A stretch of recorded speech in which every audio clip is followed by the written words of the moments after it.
Hey, what is going on, crypto people? It is the Crypto Siege with another day in the life, in the crazy life that is the digital asset space. Good morning. It is 9:13 Pacific time, PST. Hope everyone is doing well. Listen, we're going to go with the numbers because the market is doing what the market does. The SEC should be going after Do Kwon, should have gone after Alex Mashinsky. But they're hanging out with Kim Kardashian is pretty laughable. But I think it's interesting, and we're going to talk more about this, but the SEC is obviously just taking a low-hanging fruit and not doing its real job, which it says is to protect investors, protect American investors. Again, I've had 2 or 3 bankruptcy attorneys, decades and decades of experience, say that they don't understand why the SEC did not do anything about Celsius Network. Anything. Yeah. Because I always say, listen, CEOs are going to have God complexes, right? Vast majority of them have what we call the God complex. In other words, there's a challenge, there's a problem, they try to fix it. There's a challenge, there's a problem, I can do it, I can fix it. And if I said it once, I said it 1,000 times. Alex Mashinsky's biggest mistake was when he recognized the issue and the challenge. He did not come forward to the community. Instead, he says, I have $2 or $3 billion exits. I'm a massively successful CEO, and I'll figure it out. And he changed the model without disclosing to the community. He went from just merely rehypothecation to doing performing banking services without having the licenses. And in addition to that, he took our crypto and used the crypto to try to generate, buying all these different assets and stuff with our crypto to try to generate revenue. Again, not what anyone signed up for. But if the dude would have just merely come to the community with a plan, all of these charges and all these criminal charges that are going to come up, they're coming, could have been avoided. It's the CEO complex. And the SEC, again, a 90-day investigation. The real criminals are the SEC, followed closely by Do Kwon and now Alex Mashinsky, because the dude made a decision to do things that he was not authorized to do. He wasn't. But the SEC knew of the actions and did nothing. Those, my friends, are the facts, and they are not in dispute. They knew, and they did nothing. And they let it go on for months. We're talking at one time of $30 billion assets under management. $30 billion. $30 billion, almost 90 days of investigations. Nothing, not a warning, not a this, not a that, not a shutdown. It took some state regulators 5 to 7 at one time to do cease and desist. That was just about it. Nothing from the SEC that swears that they're trying to protect investors. They're not. They're not. And so Alex made a decision to try to fix something, and he broke the law under his business model because we were not, it was not properly disclosed that this is the motion and this is the direction that he wanted to go into. Can't do that with people's money. Bottom line, you can't do that with people's money. Do Kwon just ran off and used the American investors for liquidity. That's bottom line. If you watch his interviews, he only thinks of the capital market as liquidity for himself. Never about trying to help American investors or help investors, period. His intentions and motives were just completely about himself. He could give a crap about U.S. investors, 100%. And I think it's important to make a distinction between the two. Both have harmed U.S. investors big time. Big time. And then just got even freaking worse because once you realize you can't solve it, now, and I think Simon Dixon said it best. Alex Mashinsky got himself to a point where he had to decide which laws he was going to break. That is absolutely brutal to be in a place like that. Jeremy Hogan's laying out some stuff. We're going to cover that about the SEC versus Ripple case, kind of timelines for settlement. We're going to get into that as well. But you can't convince me otherwise that the number one criminal to United States investors is the SEC. It's not, and it's not even close. Number one. All right, guys, listen, this is your XRP Ripple daily news. And around after my rant, 0 to 10 minutes. So let's look at the total cryptocurrency market cap. It's currently $958 billion. Whoa, billion. What happened to the trillions? Down from 3 trillion. The Bitcoin dominance is at 38.3%. Yeah, that's just not a great number. Bitcoin is trading at $19,141 again. Ethereum is trading at $1,287 again. And XRP is trading at 48 cents. Again, on the 7 days, a lot of reds, just lots and lots of reds. Again, the market's just doing what the market does. Look at Quant up 33% a day, $7. Shout out to all Quant holders out there. I hope it's helping you to become part of the new 1% because we need one. We need a new 1%. That is for sure. Take a look at, well, here, let me show this little article here. The SEC should be aiming at Do Kwon, but it's getting distracted by Kim Kardashian. The truth of the matter is the SEC is so used to letting companies, US, do their stuff that and go after regular people. They let these US companies, like $30 billion in assets under management, just kind of do their thing. It's a sad deal. And they didn't go after Do Kwon. How do you explain that? You're supposed to be protecting the US investors. How do you explain you didn't go after Do Kwon?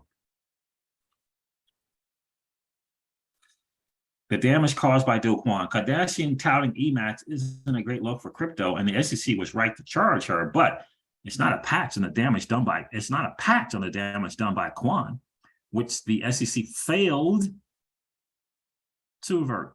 The May collapse of Terraform stablecoin and its crypto Luna wiped roughly $50 billion in value out of the market over the course of a week. Before its crash, Luna was one of the top cryptos on the market.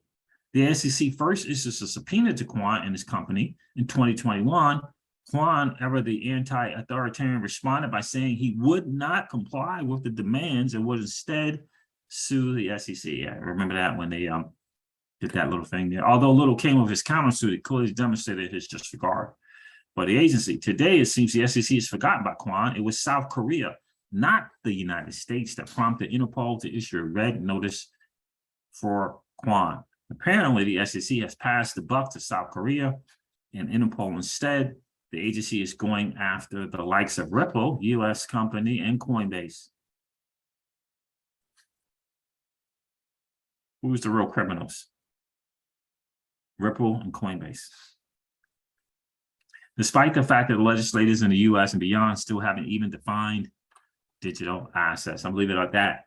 You can line up CEOs if you want, but the real criminals is the United States SEC. Let me share this from Jeremy Hogan. Brief update on Ripple versus SEC case. I see some confusion, therefore I tweet. On September 29th, Judge Suarez overruled the SEC's objections to turning over the Hammond emails, but did not say when they must be turned over. Therefore, the deadline becomes when an appeal of the judge ruling is due. The court is lenient like this because once the documents are handed over, it can't be undone. So that deadline is basically 60 days, maybe longer if they move for reconsideration, which I doubt, says Jeremy Hogan, they would do. If the SEC appeals the ruling, it will take a long time to figure out.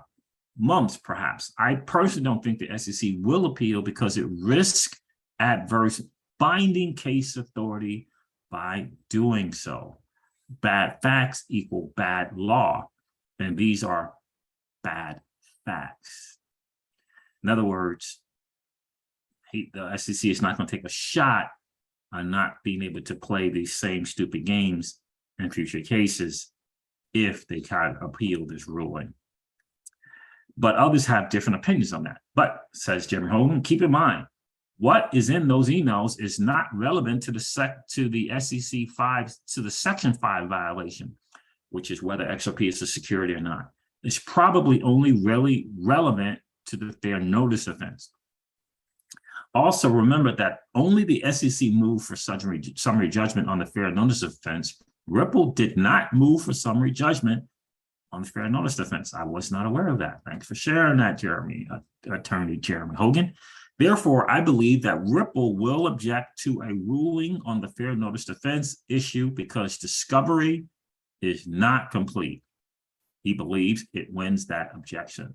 The Ripple wins that objection. So even if the SEC appeals the email order, the Section 5 violation issue will continue forward and be fully briefed by November 15th.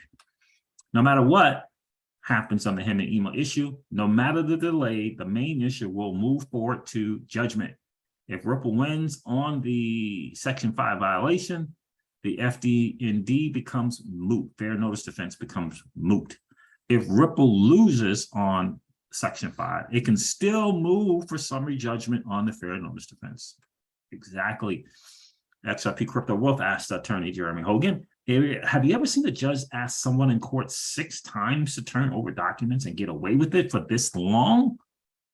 SEC must be special, says XRP Crypto Wolf. Jerry Hogan responds and replies, not even close. This is completely 100% abnormal. And I believe that the judges in this case recognize the precedent-setting, that this court case will be precedent-setting. I think they understand that and they recognize that, and they want to have they want to get this right and have their names behind getting it right. They recognize this is a new asset class, and they want to make sure this is the future, and they want to make sure they get cases like this right because it's going to be law, binding in a lot of things that they say. So Jeffrey Miller asked this question, or makes a statement to Jeremy Hogan. So if there's a chance of settlement, does that have to be done before the motion summary judgments are filed on November 15th? Because after that, Judge Torres has control. Is there a chance she could rule and say all current and future sales are not securities and deal with the rest later? Jeremy Hogan says a settlement can happen at any time up until she rules. But I think it's more likely before November 15th. And she could rule on current and future sales only, but I'd be really surprised because then the early sales would have to go to trial. Interesting stuff there. So he tweets quietly, says, so the most likely paths to victory are a settlement by November 15th, a summary judgment ruling on security or not in the first quarter of 2023, or a new Ripple motion for summary judgment on fair notice after a loss in security, XRP security, right? And Jeremy Hogan says, yes, that is my take. So look for that settlement thing. If it happens by November the 15th, summary judgment on XRP being a security or not by the first quarter of 2023. Both things can happen. You can get the summary, you can get the security thing, you can get the settlement rather, you can get the security thing in 2023. The judge can still rule on that as well. So, and we'll see what the settlement is going to cover. I still believe that hashtag Gary Gensler is not your friend is looking for a settlement because doesn't want to take the L. He wants to have a resume of wins And the win, and a settlement is a win for the SEC. It's just a win because there will be a fine, and they're gonna run around and showcase the fine. That's it.